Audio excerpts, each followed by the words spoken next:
चलिए ध्यान दीजिएगा, आज पढ़ाएंगे आपको सोशल साइंस का ऑब्जेक्टिव। किसका? सोशल साइंस यानी सामाजिक विज्ञान, ठीक है ना। सामाजिक विज्ञान 2018 में जो एग्जाम में पूछा था ना बिहार बोर्ड, वो वाला है।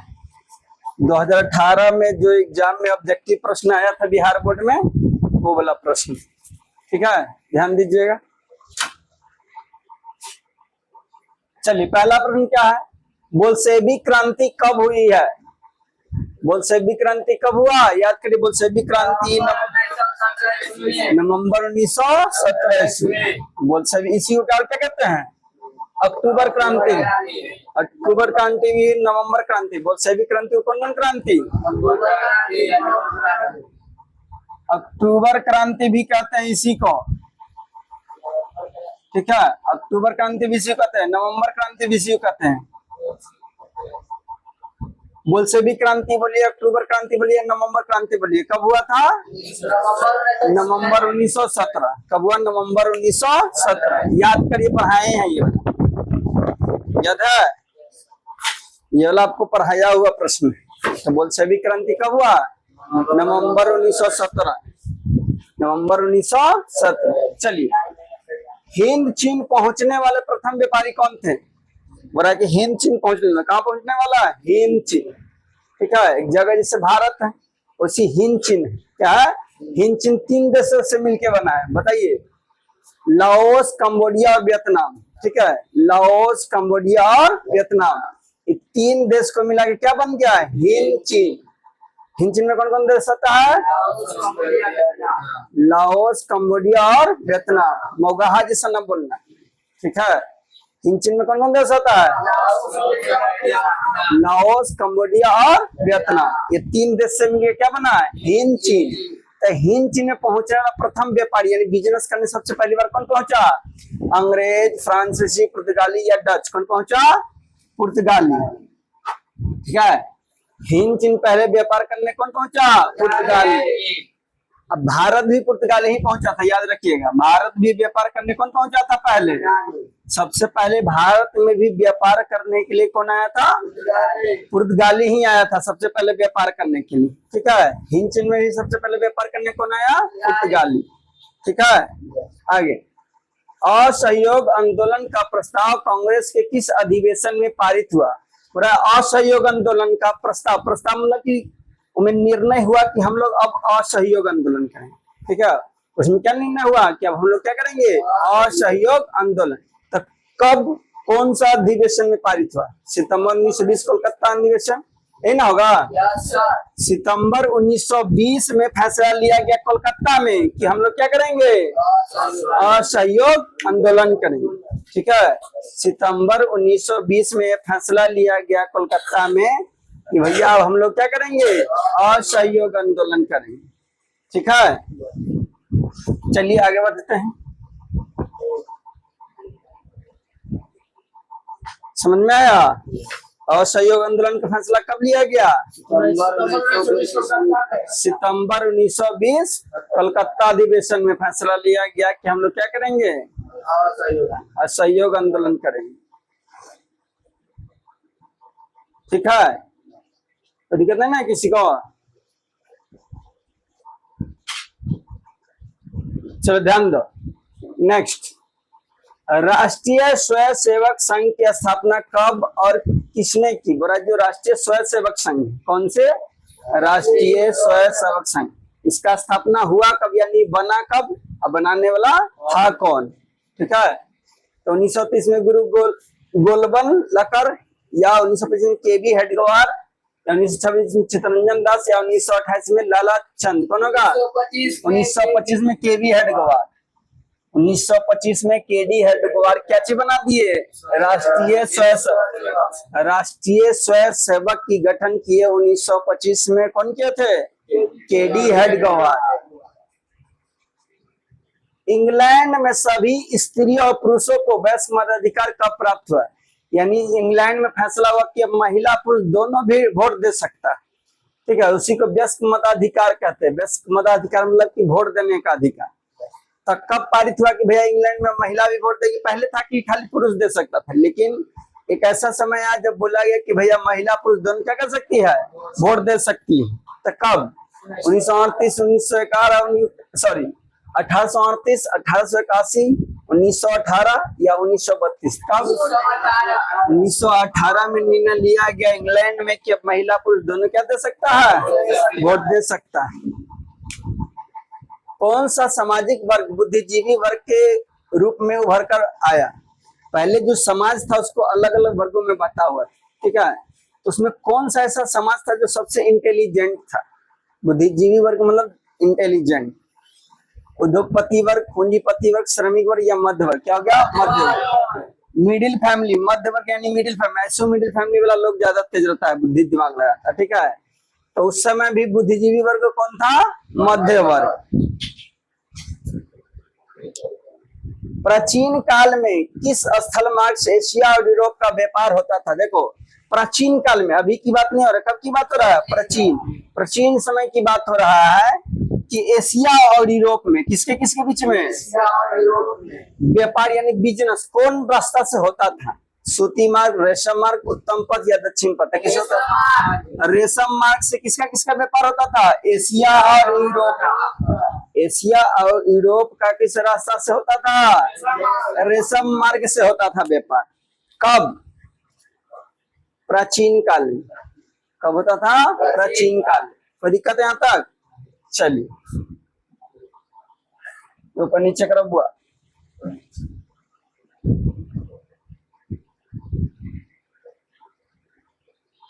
आर्थिक संकट के कारण यूरोप में कौन सी नई शासन प्रणाली का उदय हुआ?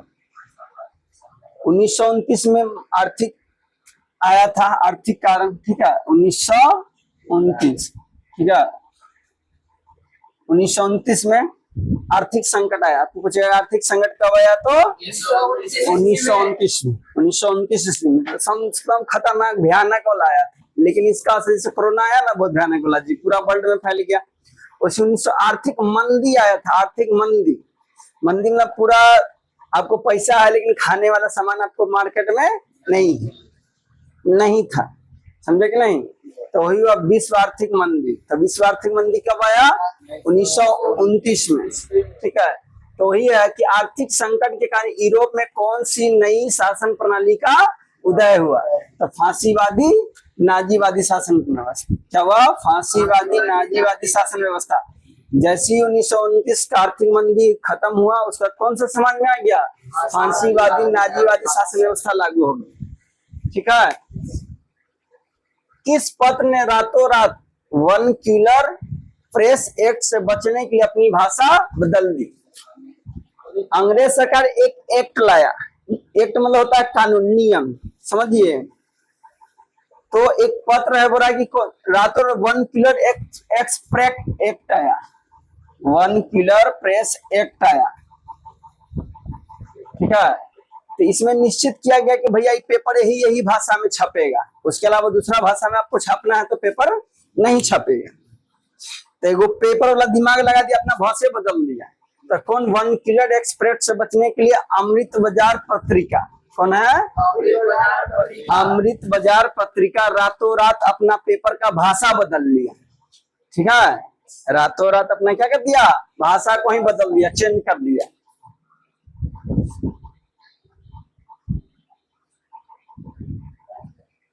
किसने कहा मुद्रा ईश्वर की दी हुई महानतम देन है, सबसे बड़ा तोहफा? बोला कि कौन ऐसा व्यक्ति है जो कहा गया कि जो मुद्रा है, क्या चीज? जो मुद्रा है ईश्वर का दिया सबसे बड़ा तोहफा, यानी सबसे बड़ा गिफ्ट है। हम लोग के लिए जो मुद्रा है वो सबसे बड़ा तोहफा है भगवान का दिया हुआ। तो कौन कहा? मार्टिन लूथर साहब का है कि जो पैसा है यानी जो मुद्रा है ईश्वर का दिया हुआ सबसे बड़ा गिफ्ट है हम लोग के लिए। जो पैसा है ईश्वर का दिया हुआ क्या है? सबसे बड़ा तोहफा है, गिफ्ट है। समझे कि नहीं? आगे चलिए, देखिए नेक्स्ट है सोपनी कृषि किस राज्य में प्रचलित है?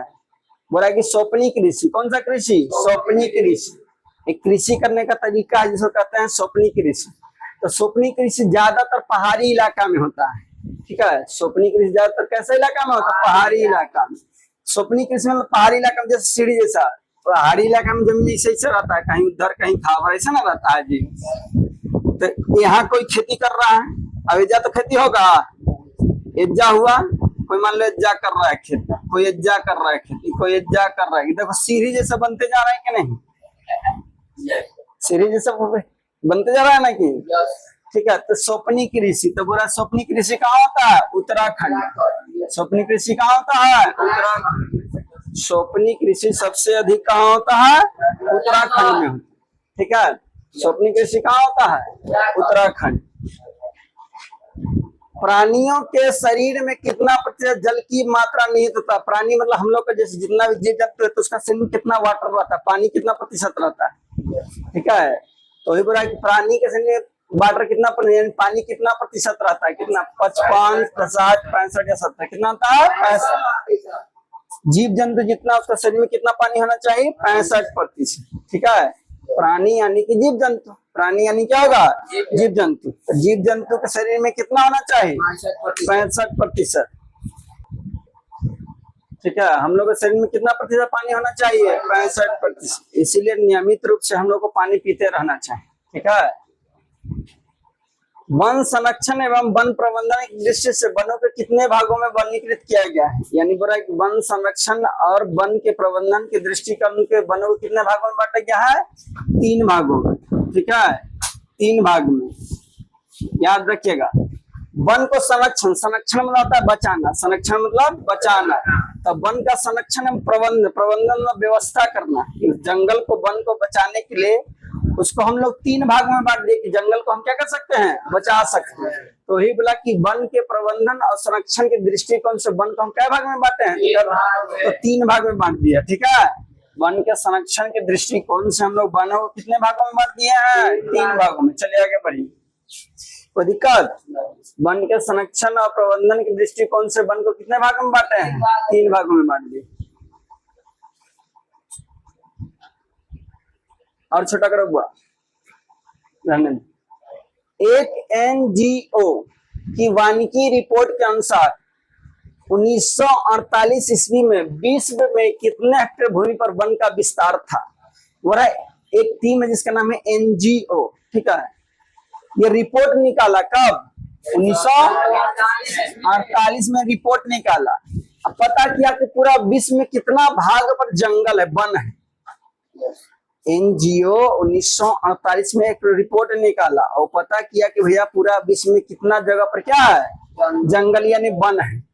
तो कितना पर है, 400 करोड़ हेक्टेयर, 400 करोड़ हेक्टेयर पर क्या था, जंगल था यानी वन था। किसके अनुसार, एनजीओ के वानिकी रिपोर्ट के अनुसार।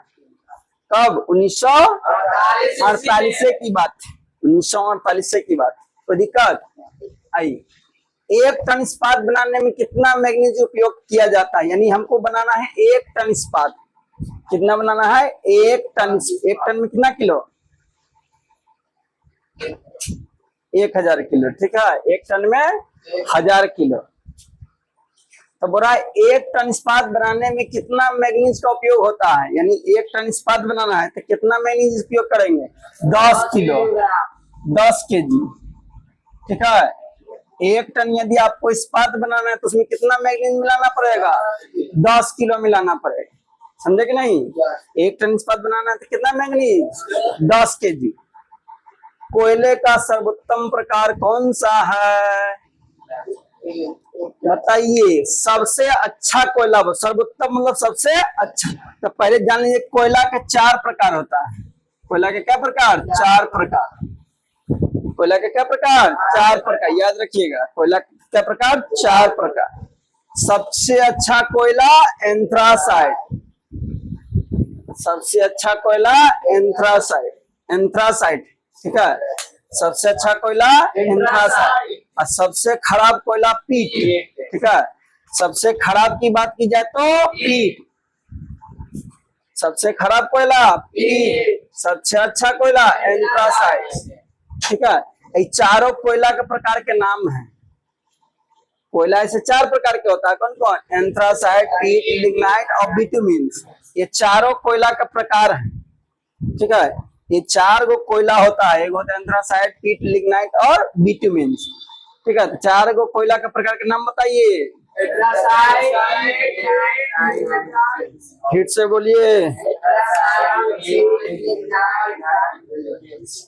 ठीक है, सबसे अच्छा कोयला, सबसे अच्छा बोले, सर्वोत्तम बोले, उत्तम बोले। ठीक है, तो कौन होगा? एंथ्रासाइट। सबसे बेकार बोले, घटिया बोले तो पीट। सबसे ज्यादा कार्बन की मात्रा है एंथ्रासाइड में। सबसे ज्यादा कार्बन किसमें? एंथ्रासाइड में। सबसे ज्यादा कार्बन किसमें? एंथ्रासाइड। सबसे कम पीट में। जितना कार्बन जिसमें रहेगा वो अच्छा कोयला। ठीक है, जितना कार्बन रहेगा तो कार्बन जलता जल्दी। ठीक है, ताव देगा ज्यादा। ठीक है, इसलिए कार्बन की मात्रा अधिक रहता तो अच्छा कोयला। कोई दिक्कत समझ में आ रहा है कि नहीं? याद रखना है आपको फरवरी तक, ये सब बार बार ऐसे रिपीट होगा। ध्यान जो क्लास में मन से ध्यान दे देगा ना, उसको बार बार पढ़ने की जरूरत नहीं। निम्न में कौन सा उपभोक्ता उद्योग? उपभोक्ता उद्योग जहां खाने पीने वाला सामान बनता है। ठीक है, उद्योग मतलब कारखाना, फैक्ट्री। जहां खाने वाला सामान बना वो उपभोक्ता उद्योग होता है। ठीक है, मरल जैसा काला कर ले नहीं पूरा होता है। उपभोक्ता उद्योग किसको कहेंगे? जहां क्या चीज बनता हो? खाने पीने वाला चीज बनता। ठीक है, तो पेट्रोल खाने वाला चीज है, ये उपभोक्ता उद्योग है? नहीं है। लोहा इस्पात क्योंकि खाने वाला वस्तु नहीं है। चीनी, तो चीनी क्या है? उपभोक्ता उद्योग हो गया।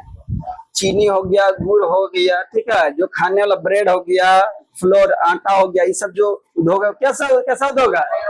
उपभोक्ता उद्योग। गन्ना उद्योग हो गया, सब कैसा उद्योग? उपभोक्ता उद्योग। चित्ररंजन लोकोमोटिव, यहाँ ट्रेन का डिब्बा का मरम्मत होता है। ठीक है, चित्ररंजन लोकोमोटिव में ट्रेन का डिब्बा बनता है। ठीक है, तो उपभोक्ता उद्योग कौन है इसमें? चीनी उद्योग, जहाँ चीनी बनाया जाता है। चीनी क्या चीज से बनता है? गन्ना से। गुड़ भी गन्ने से। आइए, भारतीय अंतरदेशीय जल मार्ग, गन्ना भी ले लीजिएगा। ठीक है, आएगा अभी आता है गर्मी के दिन, गन्ना वाला निकलवा लेना, बर्फ वाला मत निकाला, खाली गन्ना का रस लेना, उसको गर्म करना, पता चल जाएगा क्या बनता है सूप के लास्ट में। भारतीय अंतरदेशीय जल मार्ग, और उसमें केमिकल मिला जाता है। जैसे तुम्हें स्पंज बना तो पता है कि तुम्हें हाइड्रा डालना है, खाबर सोडा डालना है, ये डालना है, वो डालना है।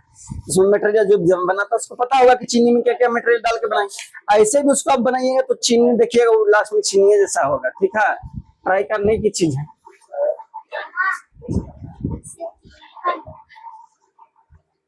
भारतीय अंतरदेशीय जलमार्ग प्राधिकरण का गठन किस वर्ष किया गया था? बोला कि भारतीय अंतरदेशीय जलमार्ग प्राधिकरण। सर जी, हाँ बुआ, कहाँ तक कहते हैं वहां तक बोले नहीं सुना। तो भारतीय अंतरदेशीय जलमार्ग प्राधिकरण का गठन कब हुआ? 1986 ईस्वी। अंतरराष्ट्रीय जलमार्ग प्राधिकरण का गठन कब हुआ? 1986 ईस्वी। ठीक है, हाँ बुआ, अरे कहते हैं वहां तक, देखो ना पढ़ने नहीं आता है, बोले जखनी। पाइराइट किस प्रकार का खनिज है? तो पाइराइट क्या है? धात्विक खनिज है। क्या धात्विक? धात्विक खनिज।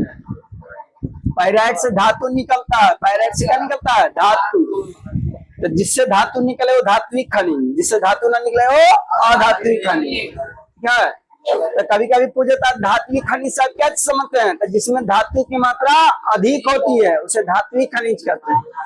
ए बच्चा, धीरे धीरे, जिसमें धातु की मात्रा अधिक होता है उसे क्या कहते हैं? धात्विक खनिज। जिसमें धातु की मात्रा नहीं होती उसे अधात्विक खनिज।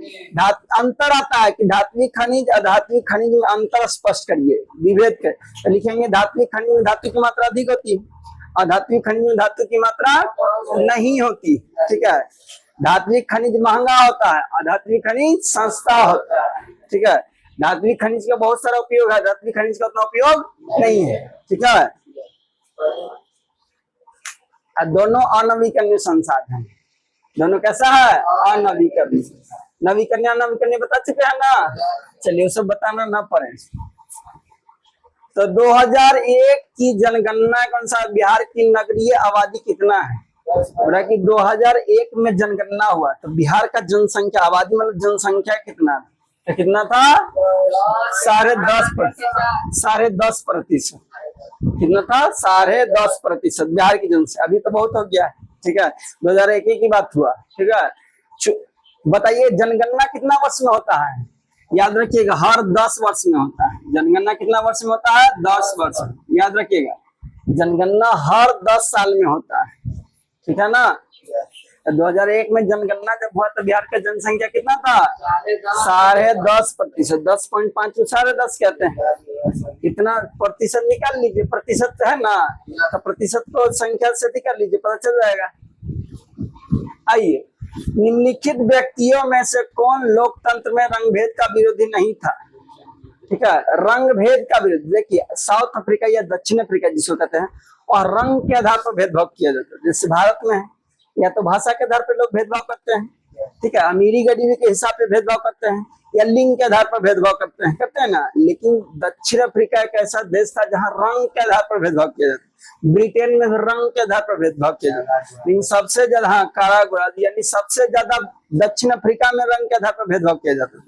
अभी भी वहां देखिएगा दक्षिण अफ्रीका में क्रिकेट टीम्स देखे हैं तो कड़िया लोग को आरक्षण दिया जाता है, वहाँ टीम में फिक्स है। जैसे अभी आईपीएल सुना है ना, तो फिक्स रहता है कि 4 को विदेशी प्लेयर को खिलाना है ना जी, 4 को विदेशी रहेगा, उससे ज्यादा आप नहीं खिला सकते हैं।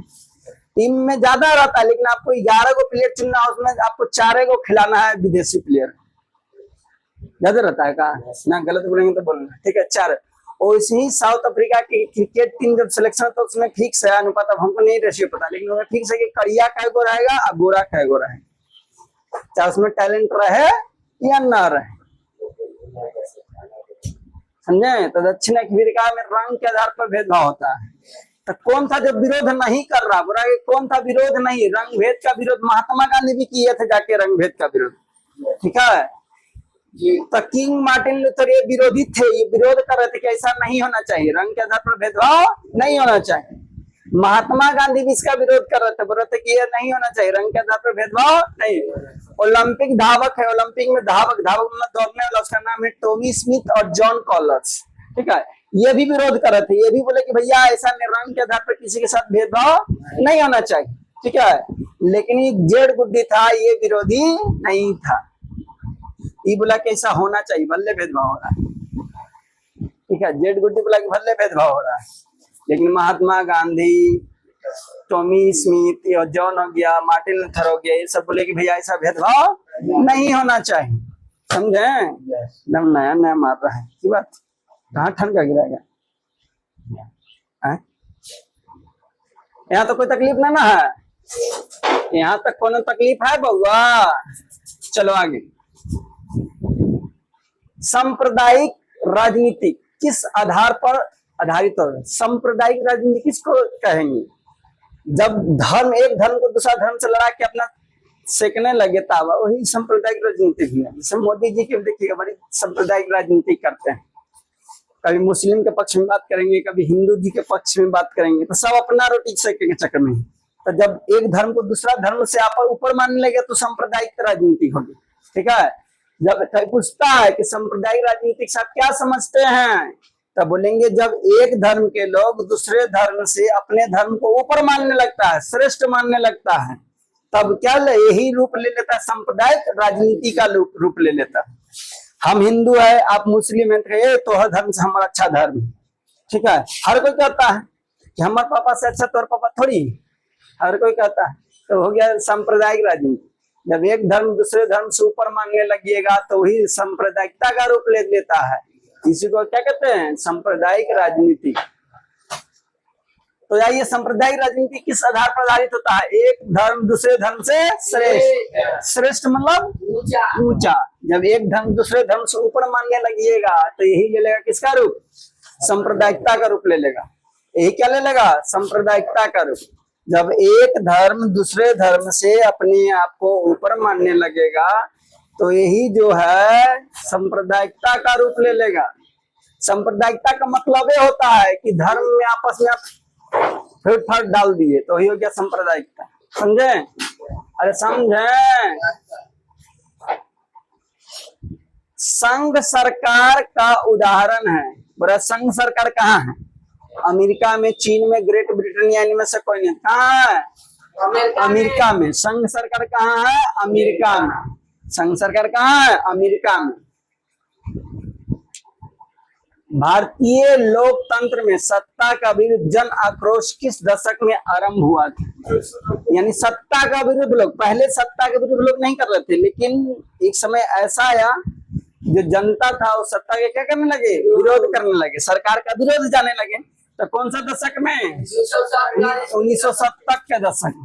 1970 के बाद भैया, यानी 1970 समय लोग जानने लगे कि हम लोग को भी राजनीति में क्या है? अधिकार है। ठीक है, उसका विरोध करने लगे। चलिए,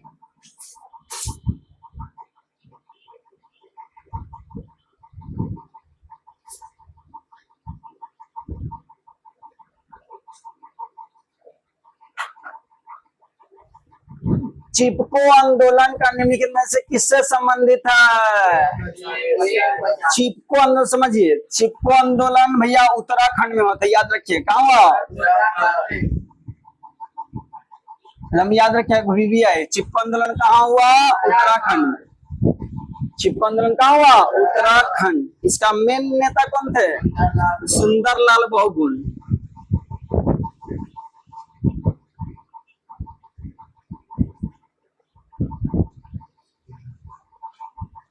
ठीक है, इसमें काम कर क्या कर रहे थे? पेड़ बचा रहे थे।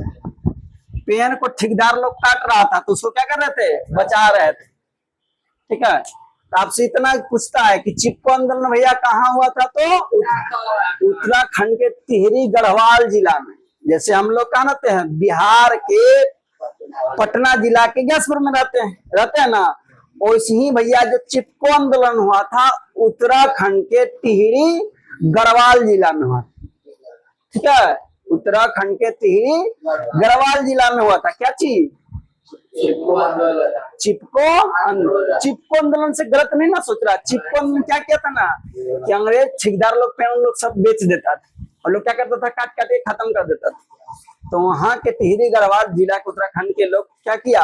बोला कि हम काटने, सब पेड़ को ऐसे धर धर के चिपक दिया। बोला कि हम पेड़ को काटने नहीं देंगे। तो यही नाम पर गया, चिपक गया था पेड़ को बचाने, इसलिए इसके नाम पर गया चिपको आंदोलन। समझे कि नहीं? तो चिपको आंदोलन उत्तराखंड के टिहरी गढ़वाल जिला में हुआ था। इसका मेन नेता कौन थे? लीडर सुंदरलाल बहुगुण। इसमें काम हम लोग क्या कर रहे थे? पेड़ को बचा रहे थे। ठीक है, तो क्वेश्चन वही है कि चिपको आंदोलन निम्नलिखित में किससे संबंधित है? तो पेड़ बचाने, पेड़ बचा रहे थे ना। ये सब जो बात बताते हैं ना बहुत इंपॉर्टेंट रहता है। ऐसे बार बार बताएंगे, आपको याद हो जाएगा। आपको याद करने की उतना कुछ जरूरत है। क्लास में बस 100% फोकस रखिए। ठीक है, आइए ताड़ी विद्रोह। अब ताड़ी में समझ कि हम लोग बिहार में ताड़ी ताड़ी करते हैं। बिहार में ताड़ी पूर्ण रूप से बंद है। जानकारी के लिए आपको बता दें, समझ रहा है जी? गैर कानूनी बिहार में ताड़ी बेचना, ताड़ी उतारना, ताड़ी चुआना सब गैर कानूनी है। बिहार सरकार ताड़ी को पूर्ण रूप से बंद किया हुआ। जैसे दारू पूर्ण रूप से बंद है, फिर भी मार्केट में मिलता है ना। हो मिलता है कि नहीं मिलता है? एकदम पहले से। और होम डिलीवरी है, फोन करिए एकदम होम डिलीवरी हो जाएगा, घर पहुंच जाएगा, कोई तकलीफ नहीं। दारुआ पीने वाला काम कहीं के आदमी चीज देखे हैं? दारू पीने वाला, गांजा पिए वाला, सिगरेट पिए वाला को लोगों के जो ले जाके तुम रख दो, हिमालय पर भी जाकर रख दो, तो सूंघते सूंघते दारू बेचने को पता करिए लेगा, महक होता है पता। उस चलिए जाएगा, खदान भी कैसे सूंघते सूंघते वहां पहुंच जाएगा। समझा कि ना? पी ही के बाजमान। और नहीं तो दम कोई पीने वाला नशेड़ी आदमी उसको नहीं जानता कि कहाँ, उसको वैसा जगह पर लेके चल जाओ, शाम तक पी के जुगाड़ लगाइए लेगा। समझे कि नहीं?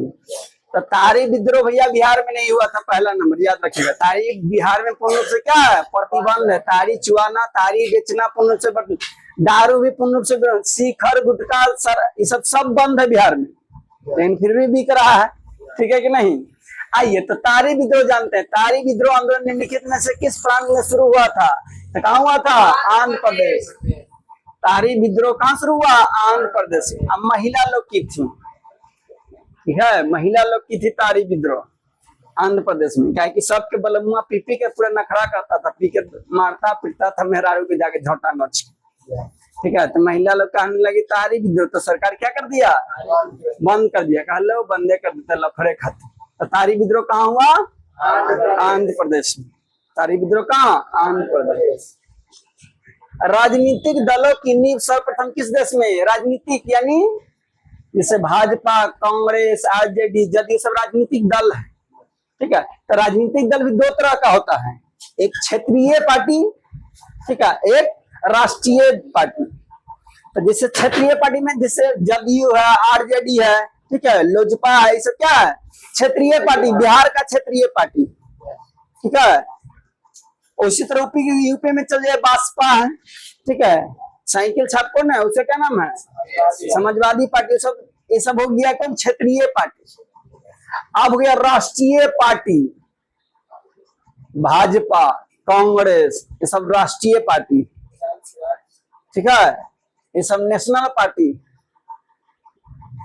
अब है क्वेश्चन कि राजनीतिक दल का नींव सर्वप्रथम सबसे पहले ये सब सिस्टम कहाँ शुरू किया गया राजनीतिक पार्टी वाला, तो कहाँ किया गया, ग्रेट ब्रिटेन।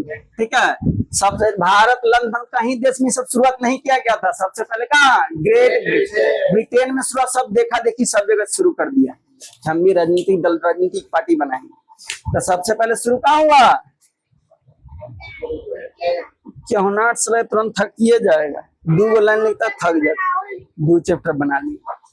तो राजनीतिक दल सबसे पहले कहाँ, बड़ा में चल गई ब्रिटेन, ग्रेट ब्रिटेन। ठीक है, और इससे पहले कोई देश में नहीं था, शुरू कहां से किया गया, राजनीतिक दल का जन्मदाता ग्रेट ब्रिटेन है, वही शुरू किया राजनीतिक वाला ये सब पार्टी बनाना। तब सब देखा देखी सब जगह छेड़ दिया। भारत में तो मनमानता राजनीतिक दल है, जो उठता राजनीतिक पार्टी बनाने का। गठबंधन की सरकार बनाने की महत्तम संभावना किस प्रकार की दलीय व्यवस्था में था, यानी गठबंधन की सरकार कहाँ बनेगा। एग्जाम्पल के तौर पे समझिए, मान लीजिए पूरा देश है, एक ही को पार्टी है, गठबंधन की सरकार बनेगा, 2 है तो कैसे बनेगा, 2 है तो गठबंधन। ठीक है, 2 से अधिक यानी मनमानता, समझे, मनमानता राजनीतिक दल है तो क्या हो जाएगा, गठबंधन की सरकार। तो वही पूछा कि गठबंधन की सरकार कहाँ बनेगा, तो बहुदलीय व्यवस्था में। बहुदलीय यानी बहुत सारा दल है, बहुत सारा राजनीतिक पार्टी है, तब ना बनेगा गठबंधन का सरकार।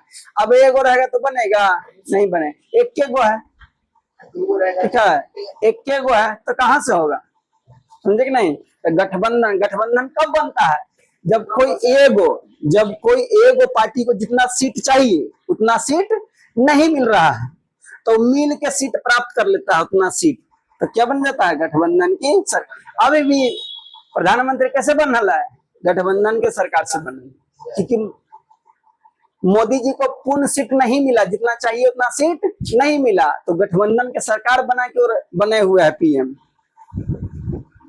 तो गठबंधन की सरकार कहाँ बनता है, बहुदलीय व्यवस्था में।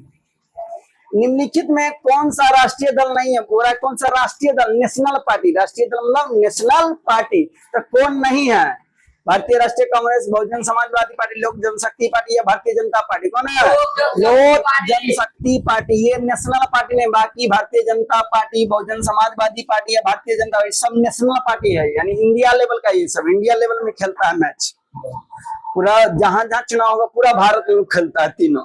कौन कौन, भारतीय राष्ट्रीय कांग्रेस, बहुजन समाजवादी पार्टी, भारतीय जनता पार्टी, ठीक है, भाजपा, ये सब। लेकिन लोक जनशक्ति पार्टी कहाँ का है, लोक जनशक्ति पार्टी कहाँ का है,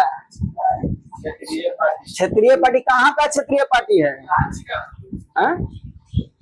कहाँ का, जैसे आरजेडी तो बिहार का है, तो इसी लोक जनशक्ति पार्टी कहाँ का है, बिहार का है, पता नहीं, लोक जनशक्ति पार्टी बिहार का है। आइए, निम्न में से किस देश में मिसाल बंगला छाप, यही ना बंगलो छाप, हाँ हुआ, एलजीपी लोक जनशक्ति पार्टी ना हुआ, एलजेपी है जी, लोक जनशक्ति पार्टी। चिराग पासवान अभी इसका अध्यक्ष है, लोक जनशक्ति पार्टी। इसका जन्मदाता कौन है, रामविलास पासवान, हिंदी वाला याद आ रहा है ना जी, रामविलास शर्मा। बंगला छाप। चुनाव चिन्ह भी आपको पूछता है, चुनाव चिन्ह भी। निम्न में से किस देश में मिश्रित अर्थव्यवस्था है? कहाँ है? भारत में। भारत में कैसा अर्थव्यवस्था है? मिश्रित। अमेरिका में पूंजीवादी है, ठीक है, अमेरिका में कैसा अर्थव्यवस्था है? पूंजीवादी। भारत में मिश्रित अर्थव्यवस्था। मिश्रित अर्थव्यवस्था को पढ़ा चुके हैं, जिसमें भैया निजी भी हो, पूंजीवादी भी हो, यानी सब मिल के चला रहा, तो क्या हुआ? मिश्रित अर्थव्यवस्था। तो भारत कैसा अर्थव्यवस्था वाला है? मिश्रित। निम्न में से किसे पिछड़ा राज्य कहा जाता है? बिहार। गर्व से कहिए कि हम लोग बिहारी, वो भी पिछड़ा राज्य, ठीक है, पिछड़ा राज्य। बिहार कैसा राज्य है? पिछड़ा राज्य। पिछड़ा नहीं, पिछड़ा, पिछड़ा, पिछड़ा नहीं, पिछड़ा। चलो जल्दी करो। बिहार कैसा राज्य बउआ? पिछड़ा। पिछला बोल रहा है फिर, पिछला, पिछला नहीं, पिछड़ा, पिछड़ा रा। मैं पिछला रोटी खाती का जी।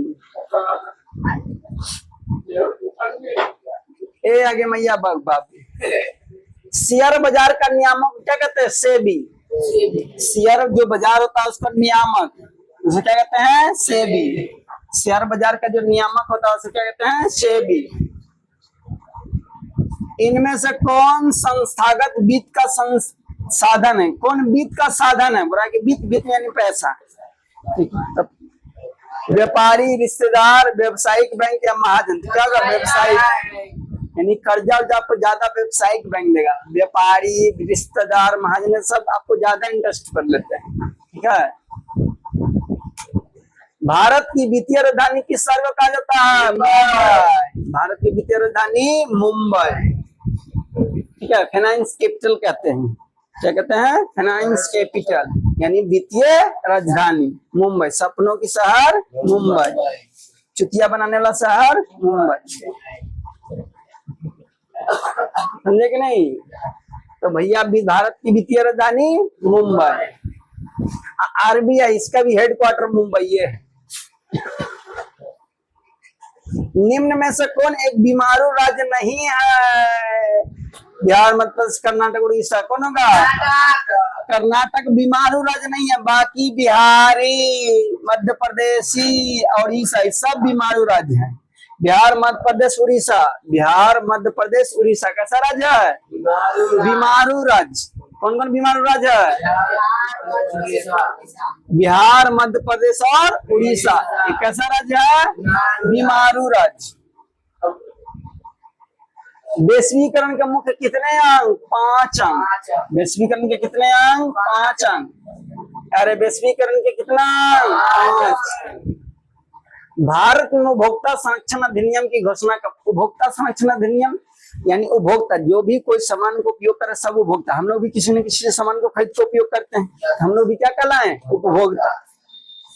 कपड़ा तो खरीदिए कि ना इस्तेमाल किए, चावल घर में तो शरीर खरीदिए ना आप। कल ऐसा पता करेंगे चावल हमारा धान थोड़ी खेत में हो रहा है, ठीक है। तो जो भी कोई खरीद के सामान उपयोग कर रहा है तो उसको क्या कहते हैं? उपभोक्ता। तो उपभोक्ता संरक्षण उपभोक्ता सुरक्षा देने के लिए एक अधिनियम पारित किया। कब पारित किया गया? 1986। 1986 उपभोक्ता संरक्षण अधिनियम 1986। स्वर्ण भूषण, स्वर्ण मतलब सोना, भूषण मतलब गहना, स्वर्ण भूषण।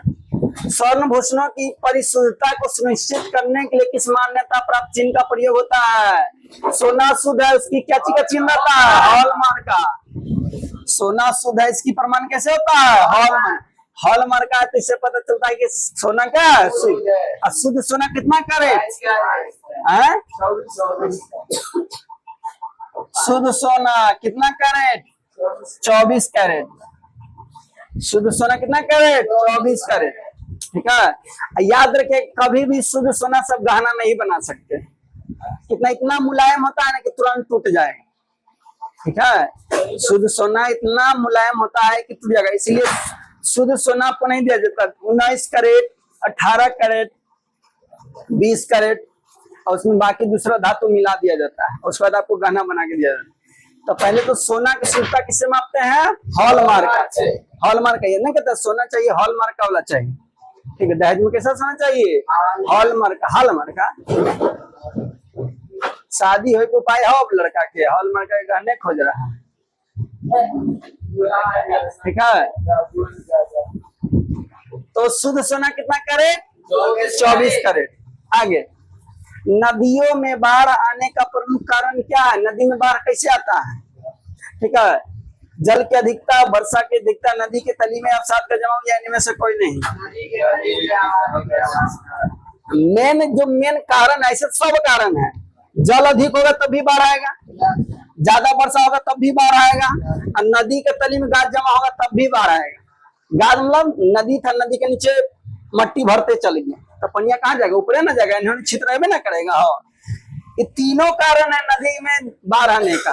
ज्यादा वर्षा होगा तब भी बाढ़ आएगा, ठीक है। जल अधिक हो जाएगा तब भी बाढ़ आएगा, लेकिन मेन कारण हैवी वाला बोला जाए तो नदी के तली में अवसाद का जमाव, ठीक है। ये क्या होगा? कह के नहीं आएगा। जैसे कि वर्षा होगा तो वर्षा के दिन में बाढ़ आता है, ठीक है, या हिमालय पर बर्फ पिघल गिरा तब बाढ़ आएगा। अभी देख रहे होंगे पानी गंगा जी में ज्यादा बढ़ रहा होगा, क्या है? क्या कि अभी गर्मी ज्यादा बढ़ रहा है, तो ज्यादा गर्मी बढ़ेगा तो हिमालय पर बर्फ ज्यादा पिघलेगा। जो गंगा नदी आती है हिमालय के गंगोत्री से आती है, वहीं से निकलती है। हिमालय के कहां से निकलती है? गंगोत्री से निकलती है। हिमालय पर एकदम पूरा बर्फ है, तो गर्मी ज्यादा हुआ तो बर्फ ज्यादा पिघलेगा, तो पानी गंगा जी में ज्यादा आएगा, तो गर्मी के दिन में गंगा जी बढ़ने लगती है, ठीक है। यही अभी बढ़ेंगे, पिघलेंगे, लगले बरसात का दिन आएगा लसार की। अब बरसात के दिन लगले एकदम देर दह जाएगा, उसको सब मौका मिलते चल गया गंगा जी। चलो आगे चलिए, लास्ट की ओर है, आखिरी पड़ाव। भूकंप संभावित क्षेत्र में भवनों की आकृति कैसी होनी चाहिए? यानी जहां भूकंप ज्यादा आता है तो घर कैसा बनाइएगा? आयताकार, लंबाई ज्यादा चौड़ाई कम, ठीक है। तो आयताकार, आयत में क्या था? लंबाई ज्यादा चौड़ाई कम ना, तो आयताकार हो गया। तो भूकंप जहां था वहां घर कैसा बनाएंगे? आयताकार घर बनाएंगे, ठीक है। भूकंप जहां था वहां कैसा घर बनाएंगे? आयताकार। तो उम्मीद करते हैं कि आपको समझ में आ गया होगा, ठीक है। तो 2018 को 40 का ऑब्जेक्टिव था, वो खत्म करा दिए। कल का काम है कम से कम 5 बार लिखिए, 2 बार लिख के कल से आइएगा, ठीक है। तो आज के इतने रहने देंगे। जय हिंद, जय भारत।